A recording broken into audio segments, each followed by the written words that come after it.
Welcome to May's Days. This is May. Today is a personal episode. I have been thinking a lot about constructive behaviors and destructive behaviors. So that's what this page is a constructive side and a destructive side.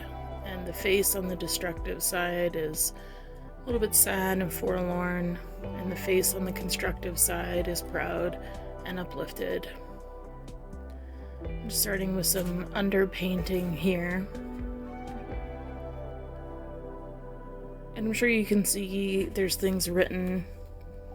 My plan is to cover that up entirely, but I figure I might as well talk about it and be honest and open, because I think that that's what this channel is just me talking candidly about some healing and some recovery that I found in my life, and how art has been the anchor for that.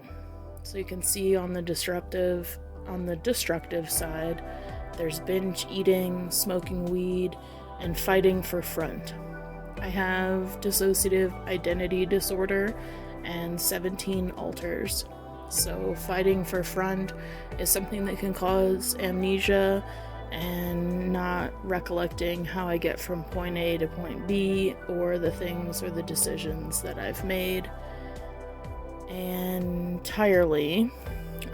Mostly I've been able to stay co-conscious, but it's a destructive pattern. So I only allow 3 alters to front at a time.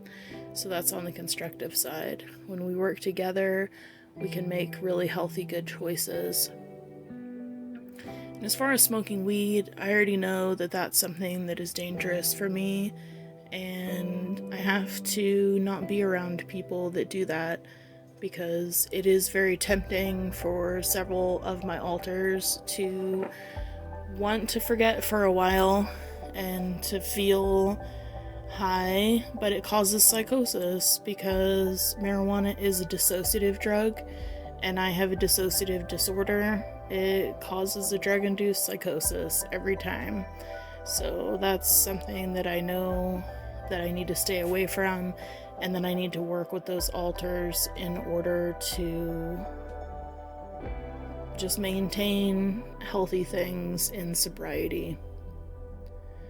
So I'm just bringing in some blue.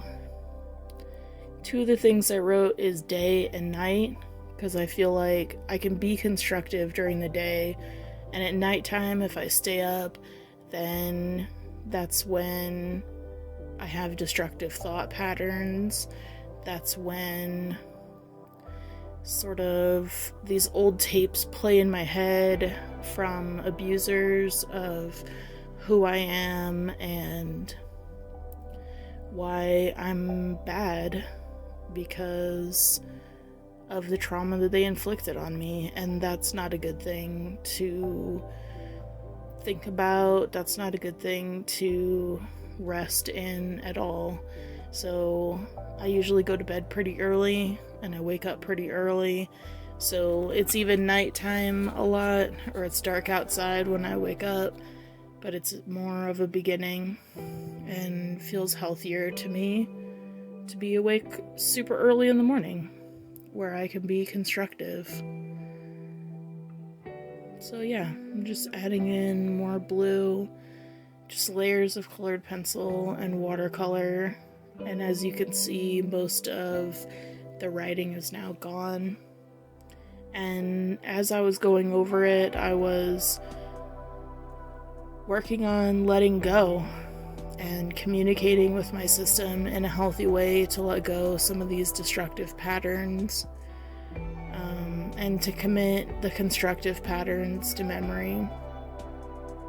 I'm coming in with some gouache mixed with watercolor, just a little thicker medium to sort of fill in and create a bolder shape, but also to allow for these layers to show through. I'm adding in some more colored pencil now on top of it.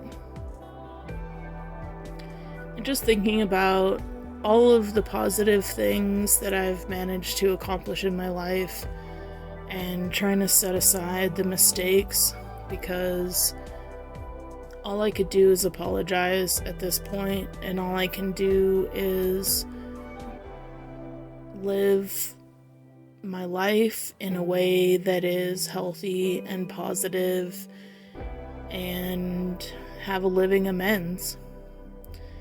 Because the past is the past, and whatever mistakes I've made, I just have to keep trying to show the people that I care about that I am a good person, that I make good choices, and hopefully it shows. Hopefully one day it's seen by my son, who I'm fighting for custody for, and I'm not sure what the result is going to be. There's no telling at this point. I just know that I want him to be in my life, and I know that that would be a struggle either way, to lose him or to have him in my life at this point, because it's been years since I've seen him. But I want to do the hard work. I want to know him. I want him to know me.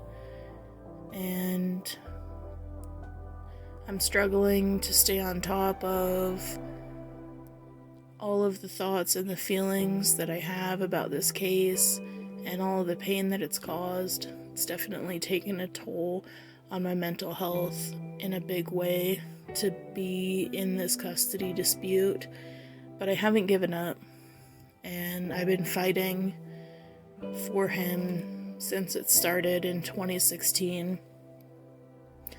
And there's a lot of things that are complicated about the case, and a lot of things that have been said by the other party in a way that is not true. So I'm hoping that with my new lawyer we can show what is true and to speak my truth. And I think that that's what this painting is about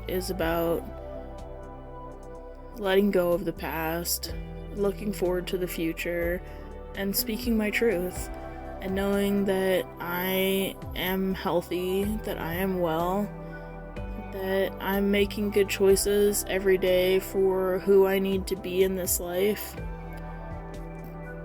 It's almost like a prayer, this piece, that'll be seen, and that these challenges that I've faced in my life will be overcome, that my story will be heard, that I'll be seen for the person that I've worked so hard to become.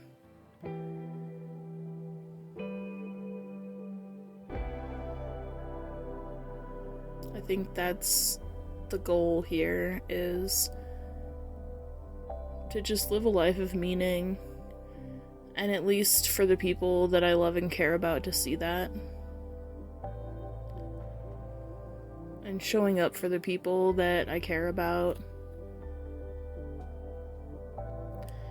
Battling with a serious mental illness is a challenge, and it takes a lot of work. It takes a lot of really hard work to stay on top of it and to be well, and I'm doing those things. I'm in a place right now where I'm in between therapists, and that's been really hard. Oh, here we go, dissociating, and then I think there was a switch that happened and someone left, and I decided to show that this time. I think it's important to show my process, to show who I am, to show what I'm working on.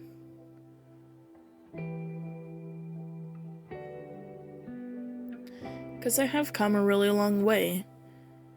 I've come a really long way in my life, and I've learned a lot of things, and I'm better now for the things that I've learned. And yes, it was a challenge, and yes, I've made mistakes. I've made some pretty big mistakes, but I still deserve to be happy. My mistakes don't define me as a person. All I can do is make amends, and my amends to my son is a living amends to show him with my life that I love him and that I'm doing everything that I can to restore some sense of a relationship. So that's been the biggest hurdle lately, is just reminding myself that I am not my mistakes, that I am the things that are good, that I am the hard work that I've put into my recovery, that I am healing, that I am well, that I've survived. I've survived a lot, and I'm here to stay. Thanks for watching and for being with me on this journey.